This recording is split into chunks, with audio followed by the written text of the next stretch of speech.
नमस्कार दोस्तों, एक बार फिर से आप सभी का हार्दिक स्वागत करता हूं आपके अपने यूट्यूब चैनल रेवंत राज मैथमेटिक्स में।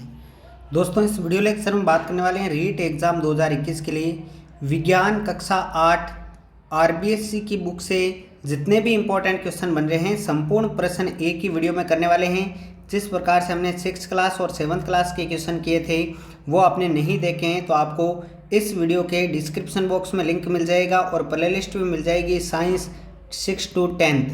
तो कल हम 9th के देखेंगे, आज 8वीं के देख रहे हैं और 6ठी 7वीं हमने क्लियर कर ली है। पीडीएफ आपको रेवंत राज मैथमेटिक्स टेलीग्राम पर मिल जाएगी। 7वीं की पीडीएफ नहीं डाली गई थी, आज 7वीं और 8वीं दोनों की पीडीएफ डाल दी जाएगी। तो वीडियो को कर दीजिए लाइक। निश्चित रूप से आपके लिए ये प्रश्न वेरी इंपॉर्टेंट होने वाले हैं। तो चलिए साथियों शुरू करते हैं। सबसे पहला क्वेश्चन है, गेहूं एक फसल है, रबी, खरीफ, जायद या उपयुक्त सभी। 4 विकल्प आपके सामने हैं। तो साथियों गेहूं एक क्या है, रबी की फसल है। पहला ऑप्शन आपका करेक्ट आंसर बनेगा। अगला है, सिंचाई का आधुनिक साधन कौन सा है, चड़स, ढेकली, विद्युत पंप या रहट। तो आपसे पूछा गया है सिंचाई का आधुनिक साधन, तो आधुनिक साधन क्या हो जाएगा साथियों, विद्युत पंप हो जाएगा। ऑप्शन नंबर 3 करेक्ट आंसर रहेगा। अगला क्वेश्चन, यहाँ पर क्वेश्चन नंबर 2 और वापस 2 आ चुका है, कोई बात नहीं, इसी को भी दूसरा और उसी को भी दूसरा मान लें। वह धातु जो कमरे के ताप पर द्रव अवस्था में पाई जाती है, सोडियम, मैग्नीशियम, पारा या एल्यूमिनियम।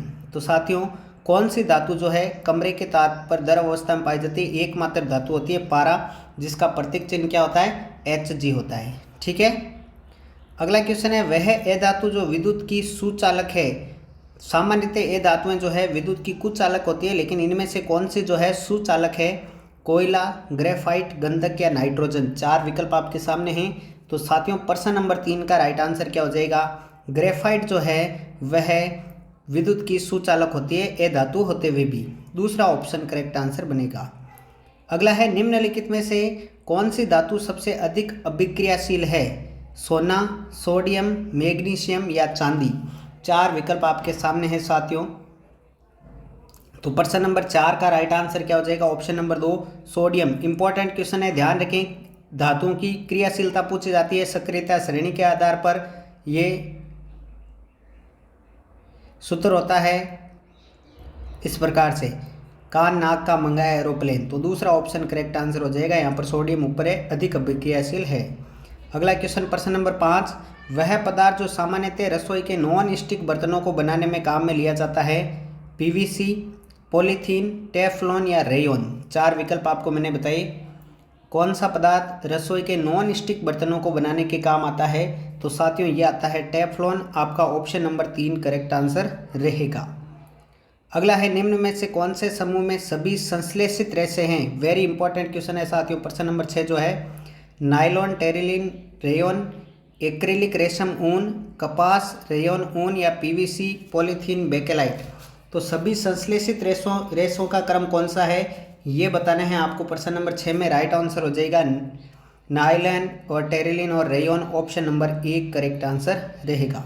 प्रश्न नंबर 7 क्या है, रसोई के बर्तनों के हैंडल बनाने के लिए सबसे उपयुक्त पदार्थ कौन सा है, पॉलीथीन, नायलॉन, पीवीसी या बेकेलाइट। तो साथियों बताइए जल्दी से।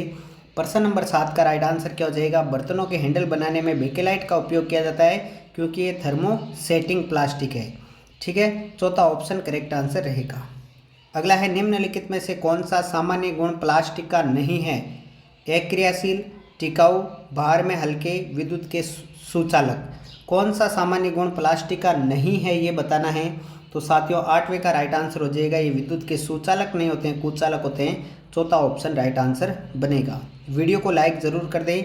अगला है, थर्मोप्लास्टिक है, बेकेलाइट, मेनामाइन, पॉलीथीन या इनमें से कोई नहीं। थर्मोप्लास्टिक एक होता है, देखिए साथियों, थर्मोप्लास्टिक, और एक होता है थर्मोसेटिंग प्लास्टिक। एक होता है थर्मोप्लास्टिक, एक थर्मोसेटिंग प्लास्टिक। थर्मोप्लास्टिक को वापस अलग अलग रूप में डाला जा सकता है, जबकि थर्मोसेटिंग को नहीं डाला जा सकता। तो थर्मोसेटिंग प्लास्टिक का यहाँ पर उदाहरण है polythene. Option number 3 correct answer रहेगा। प्रश्न नंबर 10 देखिएगा, यह किस प्रकार की अभिक्रिया का उदाहरण है। आपके सामने ये अभिक्रिया दी हुई है, किस प्रकार की अभिक्रिया का उदाहरण है बताना है 10 नंबर में। तो साथियों राइट आंसर क्या रहेगा इसका, देखिए यहाँ पर जो है किस प्रकार की अभिक्रिया है, संयोजन अभिक्रिया है। दो या दो से अधिक अभिक्रिया का मिलकर एक उत्पाद का निर्माण करते हैं, एकल उत्पाद बनाते हैं, संयोजन अभिक्रिया कहलाती है। वो पहला ऑप्शन करेक्ट आंसर बनेगा। अगला है ऑक्सीकरण अभिक्रिया में होता है ऑक्सीजन का जुड़ना, हाइड्रोजन का जुड़ना, ऑक्सीजन का अलग होना या इलेक्ट्रॉन का ग्रहण करना। तो साथियों 11 नंबर का राइट आंसर क्या हो जाएगा, पहला ऑप्शन ऑक्सीजन का जुड़ना ऑक्सीकरण कहलाता है। ऑप्शन नंबर 1 करेक्ट आंसर रहेगा। अगला है अम्ल नीले लिटमस को करता है सफ़ेद, लाल, काला, बैंगनी।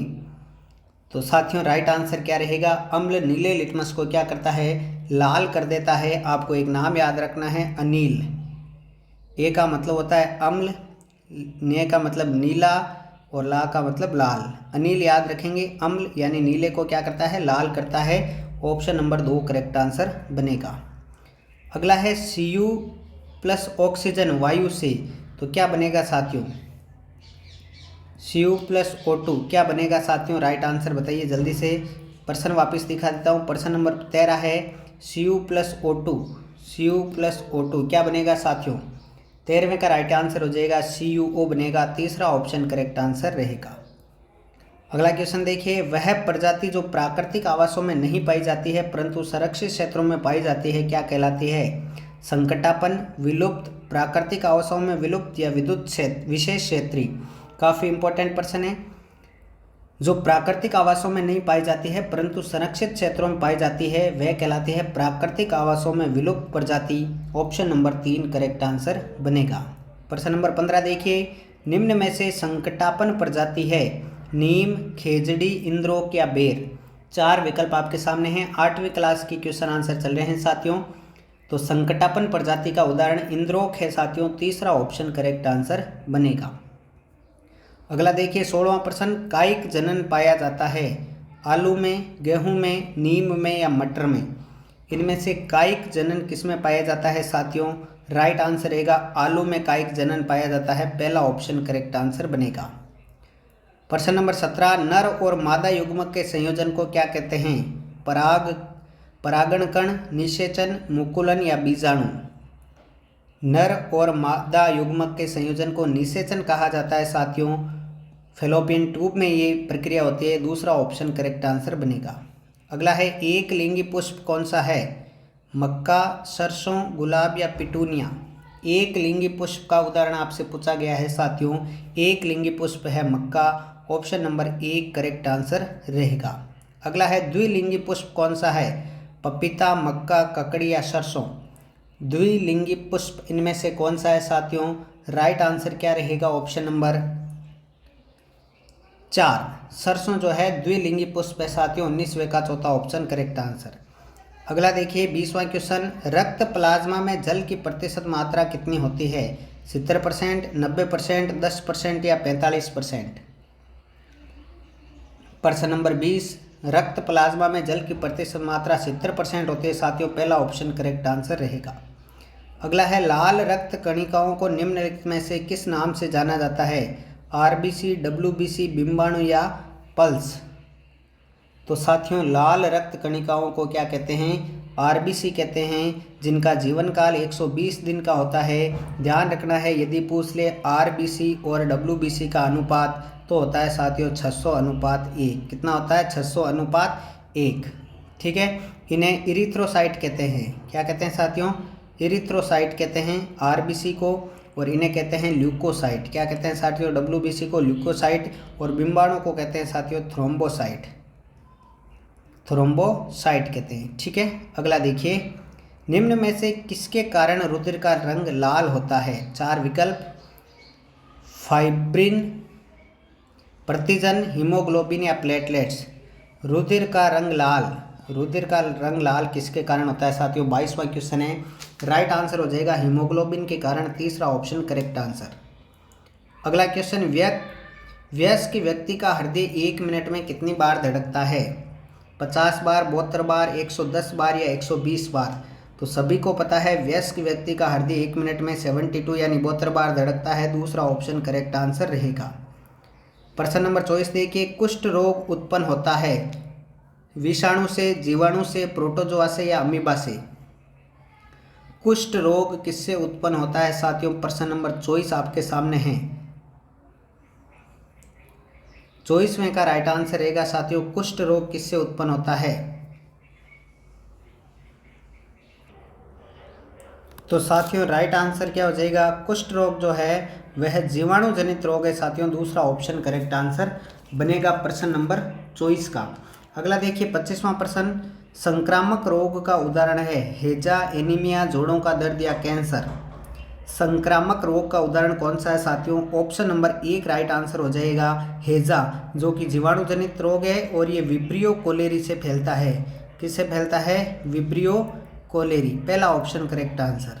अगला है छोटी माता चिकन पॉक्स का संचरण करने वाले वायरस का क्या नाम है? वेरिसेला जोस्टर, राइनो वायरस और प्लाज्मोडियम या ई कोलाई। चलिए मैं यहाँ पर लिख देता हूँ। तीसरा है प्लाज्मोडियम और चौथा है ई कोलाई। अब बताइए कि छोटी माता जो चिकन पॉक्स होता है उसका संचरण करने वाला वायरस कौन सा है साथियों? याद रखना है वेरिसेला। क्या है? वेरिसेला। यदि यहाँ पर आपको बड़ी माता का पूछ ले तो बड़ी माता का ध्यान रखना है वेरिओला। क्या रखना है? वेरिओला। तो यहाँ पर वेरिसेला जोस्टर करेक्ट आंसर हो जाएगा। प्रश्न नंबर 27 देखिए। अब एनीमिया में शरीर में किसकी कमी हो जाती है? रक्त की, विटामिन की, जल की या खनिज लवणों की? तो साथियों एनीमिया में शरीर में किसकी कमी होती है साथियों? रक्त की कमी हो जाती है। पहला ऑप्शन करेक्ट आंसर बनेगा।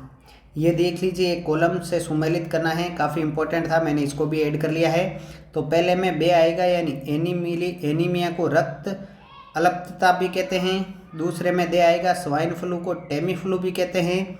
तीसरे में ए आएगा, कृमि संक्रमण को एल्बेंडाजोल भी कहते हैं। और दस्त को ORS घोल पिलाया जाता है दस्त होने वाले को। ठीक है, तो ये काफ़ी इंपॉर्टेंट था।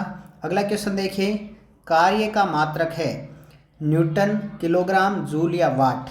ये 8वीं क्लास के क्वेश्चन चल रहे हैं साथियों। कार्य का मात्रक क्या होता है? जूल होता है। तो राइट आंसर क्या हो जाएगा? तीसरा ऑप्शन। प्रश्न नंबर 29 है, कार्य करने की दर, कार्य करने की क्षमता क्या कहलाती है? शक्ति, बल, संवेग या ऊर्जा? तो साथियों कार्य करने की क्षमता जो है वह ऊर्जा कहलाती है। प्रश्न नंबर 29 का राइट आंसर हो जाएगा ऑप्शन नंबर 4। अगला क्या है? निम्नलिखित में से जीवाश्म ईंधन नहीं है? पेट्रोल, लकड़ी, प्राकृतिक गैस या डीजल। काफ़ी इंपॉर्टेंट क्वेश्चन है। जीवाश्म ईंधन नहीं है तो यहाँ पर लकड़ी राइट आंसर हो जाएगा ऑप्शन नंबर 2, दूसरा ऑप्शन करेक्ट आंसर। प्रश्न नंबर 31 देखिए, किस उपकरण में विद्युत ऊर्जा का ध्वनि ऊर्जा में रूपांतरण किए होता है? विद्युत मोटर, विद्युत चुंबक, विद्युत हीटर या विद्युत घंटी? यहाँ पर लिख देता हूँ मैं आपके सामने, विद्युत हीटर या घंटी। दो ऑप्शन और है। तीसरा है विद्युत हीटर और चौथा है विद्युत घंटी। चलिए अब बताइए कि विद्युत ऊर्जा का ध्वनि ऊर्जा में रूपांतरण किस में होता है साथियों? 31वां क्वेश्चन है, राइट आंसर रहेगा विद्युत घंटी, ऑप्शन नंबर 4 करेक्ट आंसर रहेगा। प्रश्न नंबर 32 देखिए आपके सामने आ रहा है, निम्नलिखित में से किसमें ध्वनि का संचरण संभव नहीं है? लोहे की छड़, पानी, हवा या निर्वात? तो साथियों ध्वनि का संचरण आप सभी को पता है निर्वात में नहीं होता है, ध्वनि को माध्यम की आवश्यकता होती है। चौथा ऑप्शन करेक्ट आंसर बनेगा। अगला है, किसी कण का वस्तु के माध्य स्थिति के ऊपर नीचे या इर्द गिर्द होने की गति को कौन सी गति कहते हैं? कंपन गति, आयाम, आवृत्ति या आवर्तकाल? उसे क्या कहा जाता है? उसे कंपन कहा जाता है साथियों। ऑप्शन नंबर 1 आपका करेक्ट आंसर बनेगा। अगला है, 0 डिग्री सेल्सियस पर वायु में ध्वनि की चाल होती है 350 मीटर प्रति सेकंड, 200 मीटर प्रति सेकंड, 400 मीटर प्रति सेकंड, 331 मीटर प्रति सेकंड। मोस्ट इंपॉर्टेंट सवाल है साथियों। प्रश्न नंबर 34 का राइट आंसर रहेगा 331 मीटर प्रति सेकंड। 0 डिग्री सेल्सियस ताप पर जो है वायु में ध्वनि की चाल होती है। चौथा ऑप्शन सही रहेगा। अगला है, एक कंपन में लगे समय को क्या कहते हैं? एक कंपन में लगे समय को क्या कहा जाता है साथियों? आवृत्ति, आवर्तकाल, आयाम या इनमें से कोई नहीं? तो एक कंपन में लगे समय को साथियों आवर्तकाल कहा जाता है। ऑप्शन नंबर 2 करेक्ट आंसर बनेगा। प्रश्न नंबर 36 देखिए, विद्युत घंटी विद्युत धारा के किस नियम किस प्रभाव पर आधारित है? तापीय प्रभाव, चुंबकीय प्रभाव, रासायनिक प्रभाव या जूल प्रभाव। विद्युत घंटी किस प्रभाव पर आधारित है साथियों? यह है चुंबकीय प्रभाव पर आधारित। दूसरा ऑप्शन करेक्ट आंसर बनेगा। प्रश्न नंबर 37 क्या कह रहा है? कबाड़ से चुंबकीय पदार्थों को पृथक करने के लिए निम्न में से किसका उपयोग करते हैं? विद्युत चुंबक, विद्युत सेल, फ्यूज या निमज्जन छड़। साथियों 37 नंबर का राइट आंसर रहेगा विद्युत चुंबक, ऑप्शन नंबर 1 करेक्ट आंसर बनेगा। बढ़ते हैं प्रश्न नंबर 38 की ओर। निम्नलिखित में से किस विलयन में विद्युत धारा का प्रवाह नहीं होता है? कॉपर सल्फेट, सिल्वर नाइट्रेट, अशुद्ध जल या नमक युक्त जल। विद्युत धारा का प्रवाह किस विलयन में नहीं होगा? अशुद्ध जल में नहीं होगा साथियों, ऑप्शन नंबर 3 करेक्ट आंसर रहेगा। प्रश्न नंबर 39, निम्नलिखित में से विद्युत घंटी का अवयव नहीं है? लोहे की पत्ती, कुंडली, संपर्क पेच या चुंबकीय सुई। विद्युत घंटी का अवयव कौन सा नहीं है साथियों? तो यहाँ पर राइट आंसर रहेगा चुंबकीय सुई विद्युत घंटी में नहीं होती है, चौथा ऑप्शन करेक्ट आंसर बनेगा। वीडियो को ज़्यादा से ज़्यादा लाइक और शेयर करना है। कल 9th क्लास के जो है वो सवाल आपको 8 बजे जो है मिल जाएंगे साथियों, रात को 8 बजे। यदि कोई वस्तु पृथ्वी से 11.2 किलोमीटर प्रति सेकंड से के अधिक वेग से ऊपर की ओर प्रक्षेपित की जाती है, तो वह वस्तु जब 11.2 किलोमीटर प्रति सेकंड से के वेग से ऊपर प्रक्षेपित करेंगे तो क्या होगा? पुनः पृथ्वी पर आएगी, पृथ्वी के कक्ष में चक्कर लगाएगी, अंतरिक्ष में चली जाएगी या इनमें से कोई नहीं। तो साथियों 11.2 किलोमीटर प्रति सेकंड क्या होता है? पलायन वेग। यदि इस वेग से अधिक से किसी वस्तु को यहाँ से ट्रांसफ़र करेंगे तो आप सभी को पता है कि इसका राइट आंसर क्या होने वाला है साथियों? बिल्कुल अंतरिक्ष में चली जाएगी। किस में चली जाएगी साथियों? अंतरिक्ष में चली जाएगी। तो ये 40 नंबर क्वेश्चन आपका रहा। फिर चलते 41 है नहीं साथियों, सीधा 42 नंबर क्वेश्चन है। भारत द्वारा अंतरिक्ष में भेजे गए प्रथम कृत्रिम उपग्रह का नाम क्या है? भास्कर फर्स्ट, आर्यभट्ट, कल्पना फर्स्ट या इनसेट फर्स्ट। तो भारत द्वारा अंतरिक्ष में भेजे गए प्रथम कृत्रिम उपग्रह का नाम क्या था साथियों? आर्यभट्ट 1975 में भेजा गया था। दूसरा ऑप्शन करेक्ट आंसर रहेगा। अगला है, संचार के लिए प्रयोग किया जाने वाला उपग्रह कहलाता है? ध्रुवीय उपग्रह, SLV, भू-स्थिर उपग्रह या IRS-1। संचार के लिए प्रयोग किया जाने वाला उपग्रह भू-स्थिर उपग्रह कहलाता है प्यारे दोस्तों, तीसरा ऑप्शन करेक्ट आंसर बनेगा। अगला क्वेश्चन देखिए 44 नंबर। भारत में रेडियो प्रसारण किस सन में प्रारंभ हुआ था? सूचना प्रौद्योगिकी पे कोर्स में है। भारत में रेडियो प्रसारण किस सन में प्रारंभ हुआ? सन 1928 में, तीसरा ऑप्शन करेक्ट आंसर बनेगा। अगला है, हमारे देश में सर्वप्रथम टेलीफोन एक्सचेंज की स्थापना कहाँ हुई थी? पूना और बेंगलोर, दो ऑप्शन नीचे है, लिख देता हूँ। तीसरा ऑप्शन आपका पूना और चौथा है बेंगलोर। तो जल्दी से बता दीजिए क्या रहेगा इसका राइट आंसर। टेलीफोन एक्सचेंज की स्थापना सबसे पहले हमारे देश में कहाँ पर प्रारंभ की गई थी, स्थापना हुई थी साथियों? राइट आंसर आपका क्या रहेगा? ऑप्शन नंबर 2 मुंबई में की गई थी, दूसरा ऑप्शन सही है। प्रश्न नंबर 46 की ओर बढ़ते हैं साथियों। टेलीफोन यंत्र में मुंह के पास रखे जाने वाला हिस्सा जो आवाज़ का संग्रहण कर विद्युत चुंबकीय तरंगों के माध्यम से सूचना का संचार करता है क्या कहलाता है? माउथपीस, रिसीवर, केबल, तार या कोई नहीं। तो साथियों जो सूचनाओं का संग्रहण करता है मुंह के पास जो हिस्सा रखा जाता है उसे माउथपीस कहते हैं, ऑप्शन नंबर 1 सही आंसर रहेगा।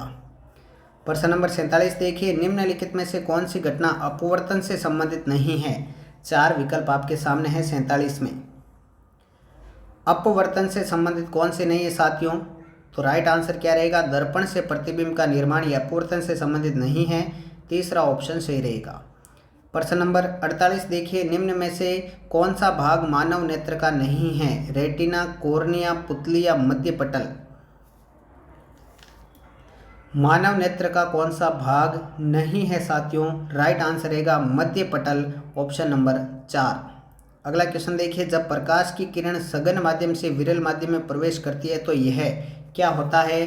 जब प्रकाश की किरण सघन माध्यम से विरल माध्यम में प्रवेश करती है। साथियों जल्दी से बता दीजिए 49 नंबर का राइट आंसर साथियों क्या रहेगा। अभिलंब से दूर हट जाती है जब सघन से विरल में आती है, और विरल से सघन में जाएगी तो अभिलंब की ओर झुक जाएगी। यहाँ पर पहला ऑप्शन करेक्ट आंसर बनेगा। अगला देखिए, वायु का वेग बढ़ने से वायु का दाब बढ़ जाता है, घट जाता है, कोई परिवर्तन नहीं होता या दुगुना हो जाता है। वायु का वेग बढ़ने से वायु का दाब साथियों क्या होता है, घट जाता है। दूसरा ऑप्शन राइट आंसर बनेगा। प्रश्न नंबर 51 है, 10 सेंटीमीटर की दूरी पर लटके दो गुब्बारों के बीच फूंक मारने पर क्या होगा। 10 सेंटीमीटर दूरी पर लटके दो गुब्बारों के बीच फूंक मारने पर क्या होगा साथियों, गुब्बारे पास आएंगे। पहला ऑप्शन सही रहेगा साथियों। प्रश्न नंबर 52 देखिए, चक्रवात का केंद्र एक शांत क्षेत्र होता है जिसे क्या कहते हैं। चक्रवात का केंद्र एक शांत क्षेत्र होता है, उसे क्या कहते हैं साथियों, उसे नेत्र कहते हैं। दूसरा ऑप्शन करेक्ट आंसर बनेगा। प्रश्न नंबर 53 देखिए, निम्नलिखित में से कौन सी हरित गृह गैस नहीं है। ये सवाल पिछली रीट में आया था ऐसा ही। कौन सी हरित गृह गैस नहीं है साथियों, राइट आंसर क्या रहेगा, नाइट्रोजन हरित गृह गैस नहीं है। चौथा ऑप्शन सही रहेगा। अगला देखिए, निम्नलिखित में से विषैली गैस कौन सी है। 4 विकल्प आपके सामने हैं।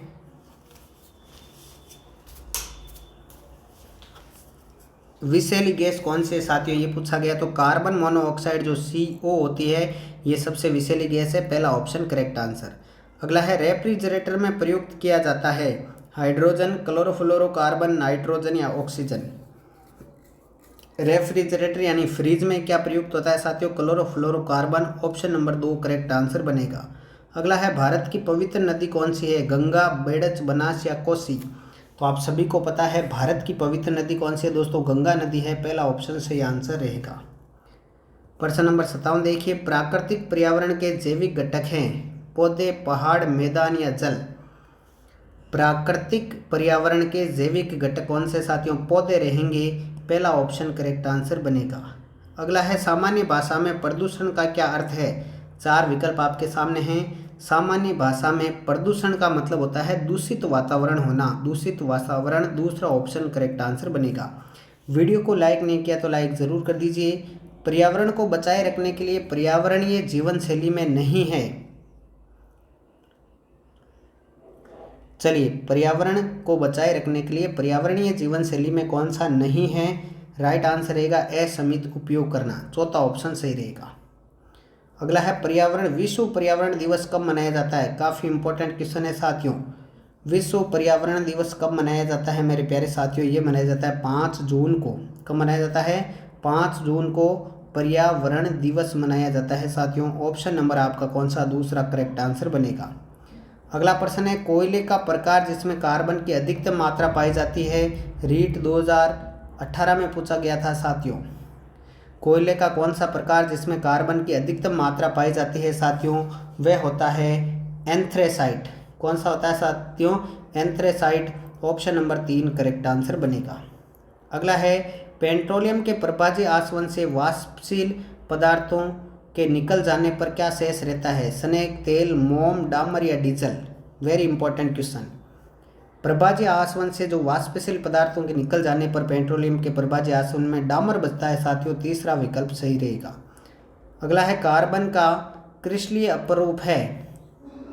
तो कार्बन के 3 क्रिस्टलीय अपरूप है, हीरा, ग्रेफाइट और फुलरीन। आप सभी को पता है हीरा, ग्रेफाइट, फुलरीन, ये 3 अपरूप है, क्रिस्टलीय अपरूप। यहाँ पर graphite option number 4 correct answer बनेगा। तो साथियों 8वीं क्लास में कुल 63 क्वेश्चन देखे हैं हमने। 6ठी क्लास में लगभग 130 प्रश्न और 7th क्लास में भी लगभग 130 प्रश्न। 8th क्लास में हमने देखे हैं 63 क्वेश्चन। 9th और 10th दोनों को मिला करके 9th में लगभग आएंगे 300 के आसपास और 10th में भी 300 के आसपास। यानी कि जो है आगे काफ़ी इंपॉर्टेंट मैटर आने वाला है। और टेलीग्राम पर आपको PDF मिलेगी, रेवंतराज मैथमेटिक्स टेलीग्राम आप सर्च कर लेना, वहाँ पर आपको PDF मिल जाएगी। 7th क्लास की भी आज डाल दी जाएगी और 8th क्लास की भी मिल जाएगी। तो वीडियो को ज़्यादा से ज़्यादा लाइक करें। आपको 9th और 10th के क्या हमें डालने चाहिए आप ज़रूर कमेंट बॉक्स में बताना। मिलते हैं साथियों अगले वीडियो में, तब तक के लिए जय हिंद, जय भारत, थैंक यू।